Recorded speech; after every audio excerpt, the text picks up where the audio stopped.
Hola, ¿qué tal? Antes de irse nuestro familiar mayor de su casa es necesario pensar sobre todo lo que hay en juego. Y este es el propósito de este vídeo, considerar aspectos importantes alrededor de una decisión así. Normalmente la disyuntiva aparece porque nuestro padre o madre no se puede manejar en su casa o porque no se le pueden proporcionar los cuidados que necesita. Los factores que limitan las opciones son el estado de salud, el valerse por sí mismos, los recursos financieros y, no menos importante, las preferencias personales. Ante estas situaciones hay familias que pueden llevarse consigo a su familiar o hacer que vuelva a vivir un hijo con sus padres para que sea su cuidador principal. Hay que tener en cuenta que trasladar a unos padres mayores fuera de su entorno puede ser muy perturbador. Dejan atrás no solo a su médico de cabecera y a los especialistas y farmacéuticos que cuidan de su salud, sino sus relaciones sociales y, como quien dice, su vida. Además, los expertos aconsejan a las familias que se piensen bien el trasladar a un mayor a un hogar con un niño. Hay que plantearse si hay espacio suficiente y si siempre va a haber alguien cerca dispuesto a proporcionar los cuidados que necesita. Por tanto, merece la pena meditar esto despacio y no imponer ninguna solución por ninguna de las partes. Seguramente habrá soluciones en las que no habíamos pensado siquiera.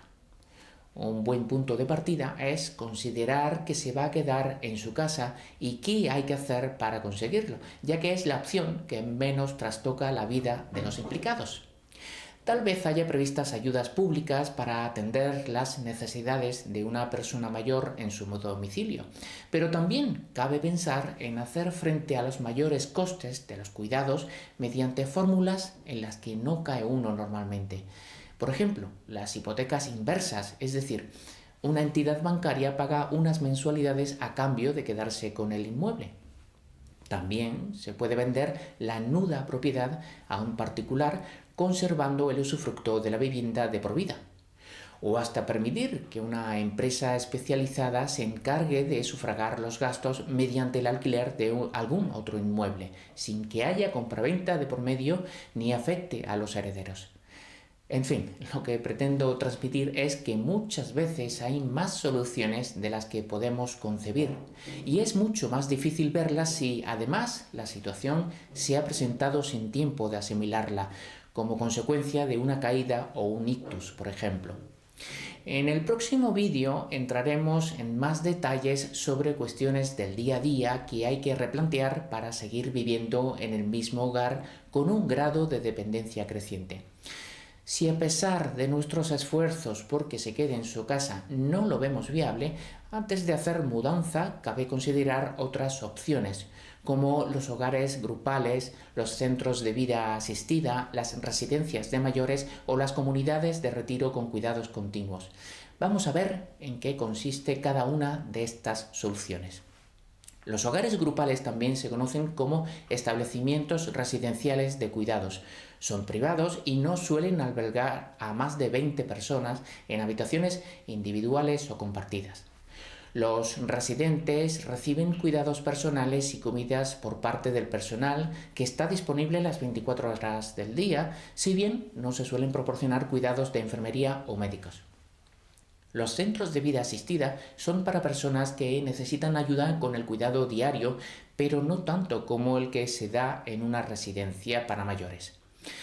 Pueden albergar desde 25 a más de 120 residentes y se paga en función del nivel de cuidados requeridos. Los servicios que se ofrecen son 3 comidas al día, ayuda con el cuidado personal, con los medicamentos, limpieza y lavandería, vigilancia 24 horas al día, seguridad y actividades sociales y recreativas. Las residencias de mayores añaden a los anteriores grupos la atención especializada, incluyendo no solo cuidados de enfermería, sino fisioterapia, terapia ocupacional y del habla, además de supervisión médica y otros servicios como peluquería o revisiones dentales. Estas residencias no solo están para permanecer en ellas de por vida, a veces son una solución transitoria tras una alta hospitalaria porque no es raro que tras un ingreso aumente el grado de dependencia, pero hay personas capaces de recuperar su autonomía si reciben las atenciones necesarias. Por último, nos queda hablar de las comunidades de retiro con cuidados continuos. Suelen ser iniciativas privadas o cooperativas para construir viviendas individuales organizadas en torno a unos servicios de asistencia comunes, incluidos los de salud y ocio. Y nada más por hoy. Espero haber sido de ayuda y si aún quedan dudas, animo a ver el siguiente vídeo. Muchas gracias.